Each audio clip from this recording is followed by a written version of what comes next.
अखण्डमण्डलाकारं व्याप्तजेन चराचरं तत्पदं दर्शितं येन तस्मै श्रीगुरवे नमः।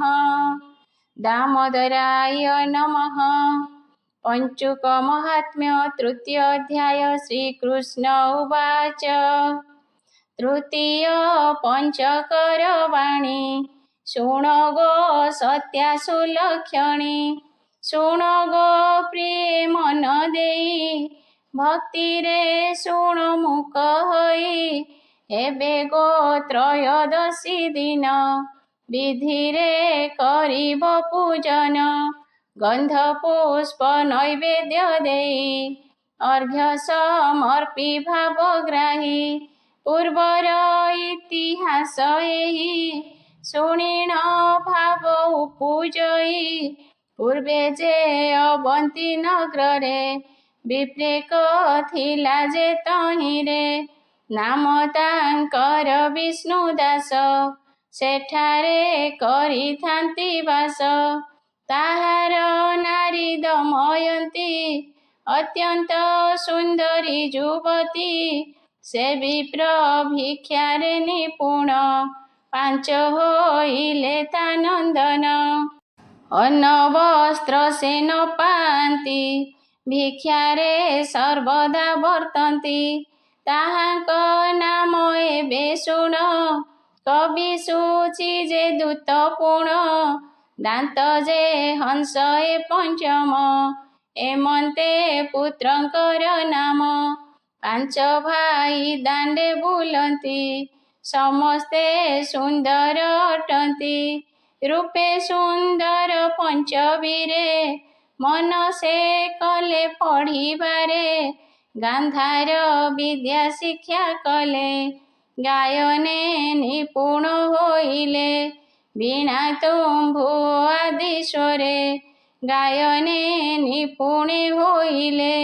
षड्‌राग जे लयतान जानती नर्तन विधान युवा बयसे पांच भाई धन अर्जिले गीत गाई स्वदेशु विदेशे गमंती नाम विख्यात से करती एबे गो शुण मन देई पश्चिमे राजा एक थाई नाम ता बृहद्रथ होए सुरथ राजा तात नये से बृहद्रथ राजा नारी कादम्बिनी नामे चतुरी से जाने नृत्य जे गायन राजा ता देखी तो समन स्वभावे राजा नारी होई संगीत विद्या से जानई बादन नर्तन गायन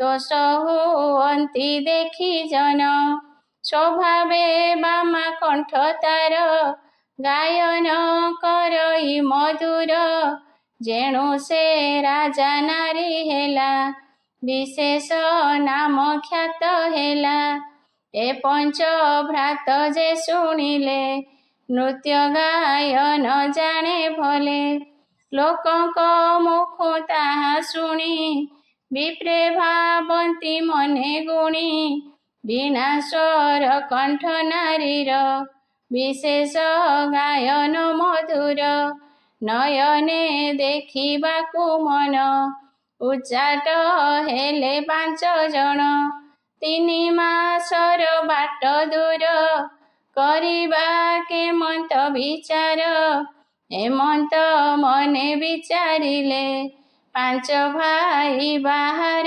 हेले वीणा तुम्भरु आदि यंत्र घेनिण आपणा संगत आपणा यंत्र वस्त्र मान घेनी चलिले पांच जन अनेक दूर होए जेणु बाट खरच नेले तेणु अनेक दिन रे प्रवेश होइले विप्रे सेहि देश राजार द्वार को से गले विप्रों को से राजा देखिले ଅଳ୍ପ ବୟସ ବିପ୍ରମାନ କେବଳ ଦେଶୁ ଆଗମନ।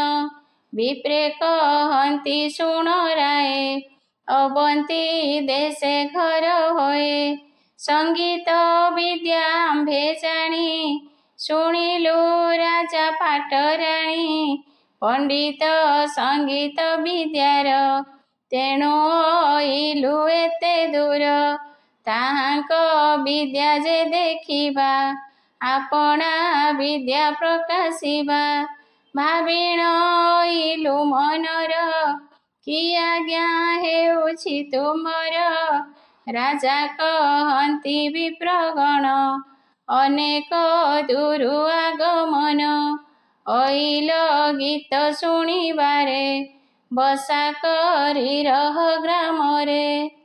ସଙ୍ଗୀତ ଆମ୍ଭେ କରାଇବା ତୁମ୍ଭମାନଙ୍କୁ ଅଣାଇବା। ପାକ ସାମଗ୍ରୀ ତାଙ୍କୁ ଦେଲେ ବସା କରି ବିପ୍ରେ ରହିଲେ। ଏମନ୍ତେ କିଛି ଦିନ ଗଲା ଦିନେ ନୃତ୍ୟ ଆରମ୍ଭ ହେଲା। ବିପ୍ରଙ୍କୁ ଆଣିଲା ଡଗର କବାଟ ପଡ଼ିଲା ଆଗର। ସମସ୍ତେ କବାଟ ବାହାରେ ଭିତରେ ରାଣୀ ମାତ୍ର ଗଲେ। ରାଣୀର ନୃତ୍ୟ ଯେ ଗାୟନ ବିଦ୍ୟାଧାରୀଙ୍କର ସମାନ। ବିପ୍ରେ ତା କର୍ଣ୍ଣରେ ଶୁଣିଲେ ନ ଦେଖି ଆଶ୍ଚର୍ଯ୍ୟ ହୋଇଲେ। ବିପ୍ରେ ଯେ ନୃତ୍ୟ ଆରମ୍ଭିଲେ ଭିତରେ ରାଣୀ ତା ଶୁଣିଲେ। ରୂପ ଛଟକ ନ ଦେଖିଲେ ମନରେ ଚିନ୍ତିତା ହୋଇଲେ। ରାଜା ବୋଇଲେ ନୃତ୍ୟ ରହୁ ସମସ୍ତେ ଉଠିଗଲେ ତହୁଁ। ବ୍ରାହ୍ମଣେ ବସା ଠାକୁ ଯାଇ ଅନ୍ନ ଭୋଜନ ନ ରୁଚଇ। କେବଳ ରାଣୀ ଠାରେ ମନ କେମନ୍ତେ ଦେଖିବା ନୟନ। କି ଅବା ଗୀତର ଗାରିମା କେମନ୍ତେ ନାଚଇ ସେ ବାମା। କିବା ପ୍ରସନ୍ନ ମୁଖ ତାର କେମନ୍ତେ ଦେଖିବା ଚକ୍ଷୁର। କେମନ୍ତ ରୂପ ଅଟେ ତାର ସୁନ୍ଦର କେଡ଼େ ମନୋହର। ଗୀତ ଯେ ଶୁଭିଲା ସୁସ୍ୱର ଗାୟନ କରଇ ମଧୁର। ବିଶେଷେ ରାଜନାରୀ ସେହି ନ ଦେଖି ପ୍ରାଣ ନିକି ଯାଇ। ବିପ୍ରେ ଯେ ଭାବନ୍ତି ବସାରେ ରାଣୀ ଭାଳଇ ଅନ୍ତପୁରେ। ବିପ୍ରେ ଯେ କରନ୍ତି ଗାୟନ କେମନ୍ତେ ସେହୁ ପାଞ୍ଚ ଜଣ। ନ ଦେଖି କେମନ୍ତ ସୁନ୍ଦର ବୀଣା ବଜାନ୍ତି ମନୋହର।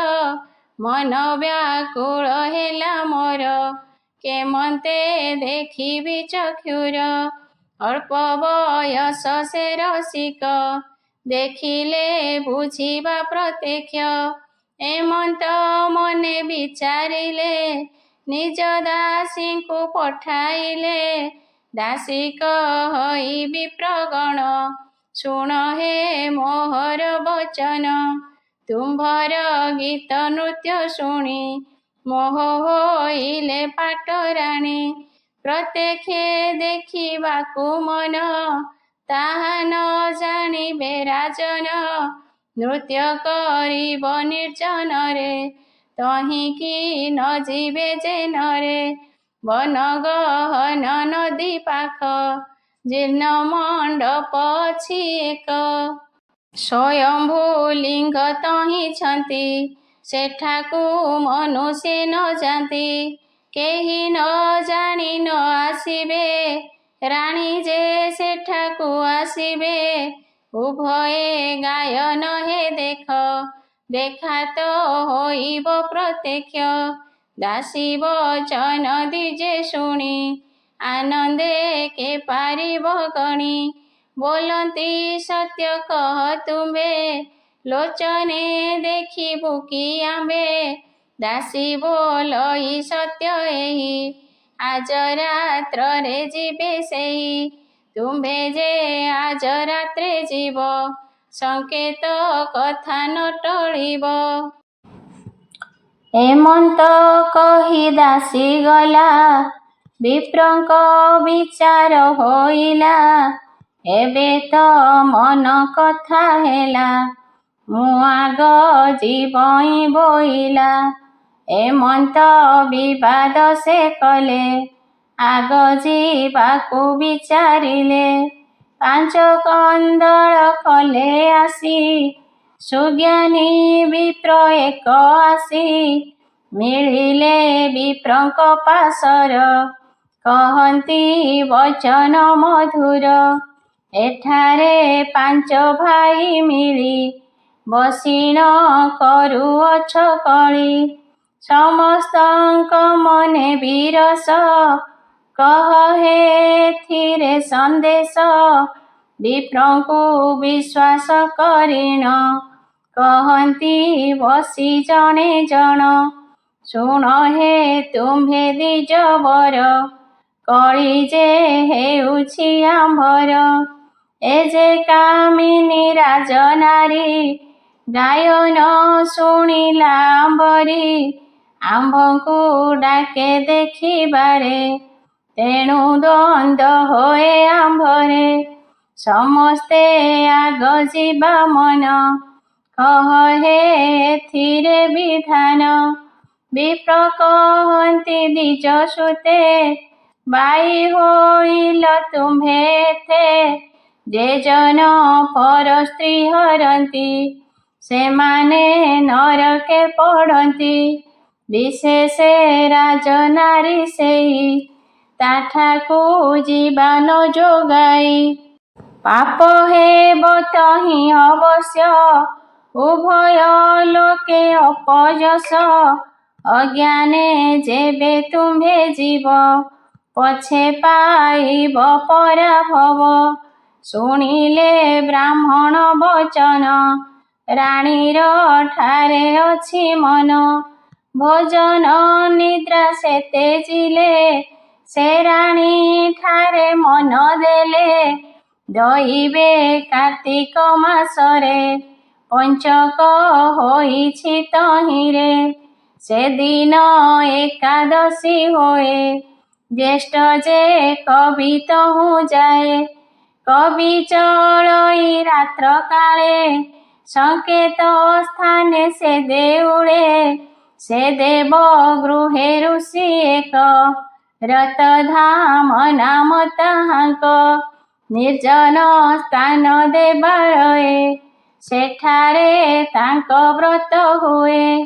ପୂଜା ସାମଗ୍ରୀ ସର୍ବ ଦେଇ, ପୂଜନ୍ତି ଶିବଲିଙ୍ଗ ତହିଁ। କବି ପ୍ରବେଶ ତହିଁ ହେଲା, ଋଷିଙ୍କ ପୂଜା ସେ ଦେଖିଲା। ଋଷିଙ୍କ ପୂଜା ଦେଖି ଭାବି, ମୁଁ ଏବେ କେମନ୍ତ କରିବି।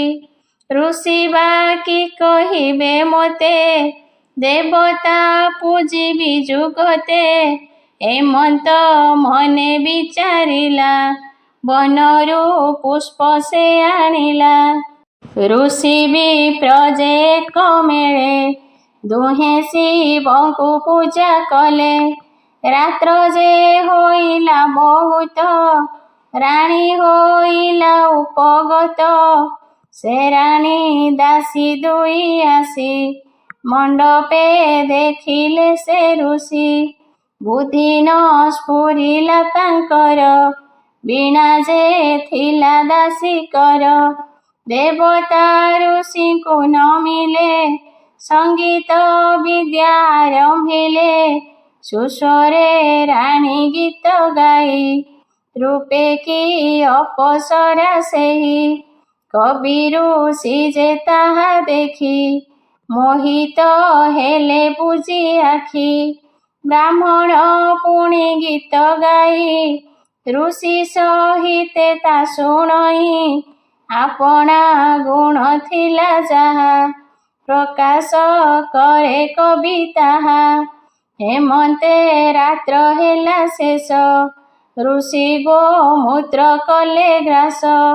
କବି ରାଣୀ ଯେ ତା ଦେଖିଲେ, ସେ ଦୁହେଁ ଗୋମୂତ୍ର ଖାଇଲେ। କେହି ନ ଉଠୁ ରାଣୀ ଯାଇ, निज गृहे प्रवेश होई। कवि सेठारु चली गले वैराग्य सेहि ठारु हेले। ब्राह्मण को सर्वस्व देई गला सन्यास वृत्ति नेई। द्वादशी दिन सूची गला मंडपे ऋषि को भेटिला। कबीर प्राय पूजादि गीत नृत्यादि यथा विधि। स्तबक आदि सर्व कले ऋषि जे गोमय खाइले। एहि जे गोमय खाइले निज घर को राणी गले।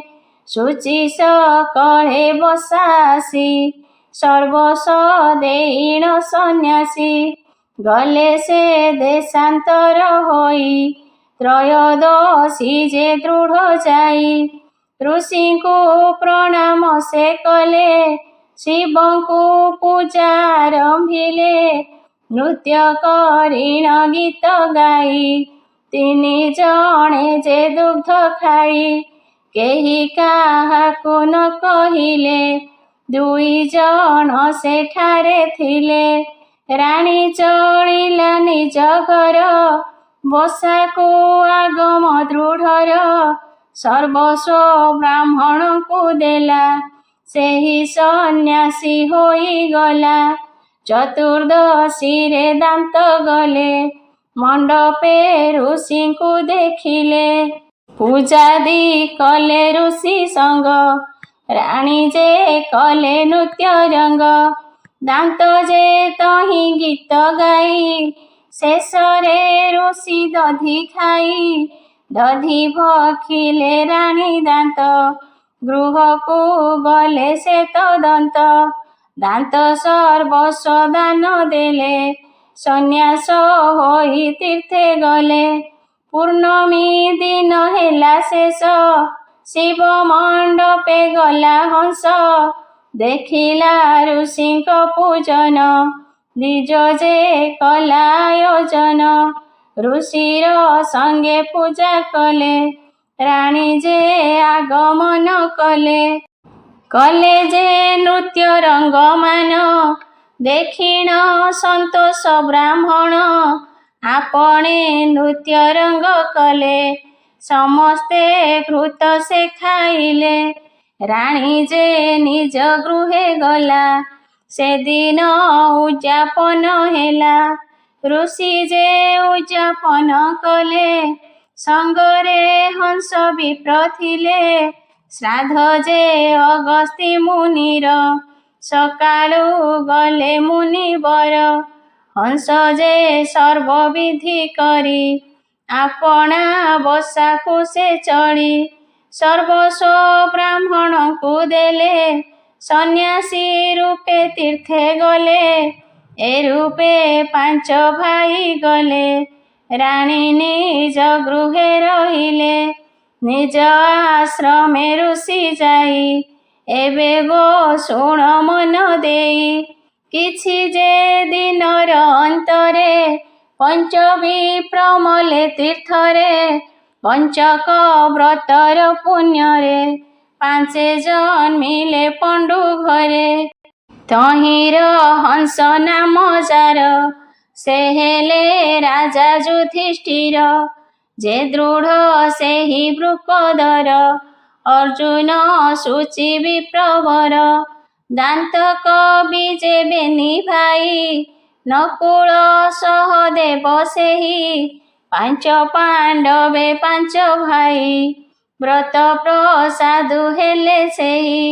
राणी जे थिला कादम्बिनी से हेला द्रुपद नंदिनी। द्रौपदी नाम हेला तार नारी हेला पांडवंकर। जे ऋतु धान ऋषि थिले मोंस घेनी जन्म हेले। नाम जे नर नारायण रहिले बद्रिकाश्रम। अष्टांग जगर विधान शिष्य को शिखाइले पुण। नामर ख्याति बढ़ाइले ସତ୍ୟରେ ସ୍ୱର୍ଗକୁ ସେ ଗଲେ। ଏମନ୍ତ ମହିମା ବ୍ରତର, ଯେ କରେ ଭୟ ନାହିଁ ତାର। ସ୍ତୁତି କହନ୍ତି ଋଷି ଶୁଣ, ପଞ୍ଚକ ବ୍ରତର ବିଧାନ। ତୃତୀୟ କଥା ପଞ୍ଚବର, କହେ ନୃସିଂହ ବିପ୍ରବର। ଭାଷା ପ୍ରଚଳେ ଗୀତ ଏହି, ସୁଜନେ ଶୁଣ ମନ ଦେଇ। ଏ 169 ପଦ, ସଜନ ଜନକ ମୋକ୍ଷଦ।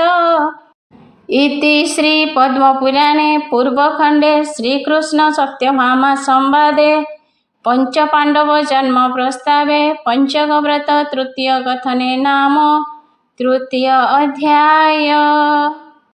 ହରି ଶରଣଂ ହରି ଶରଣଂ ହରି ଶରଣଂ ହରି ଶରଣଂ ହରି ଶରଣଂ ହରି ଶରଣଂ ହରି ଶରଣଂ ହରି ଶରଣଂ। ଗୁରୁ ଶରଣଂ ଗୁରୁ ଶରଣଂ ଗୁରୁ ଶରଣଂ ଗୁରୁ ଶରଣଂ ଗୁରୁ ଶରଣଂ ଗୁରୁ ଶରଣଂ ଗୁରୁ ଶରଣଂ ଗୁରୁ ଶରଣଂ।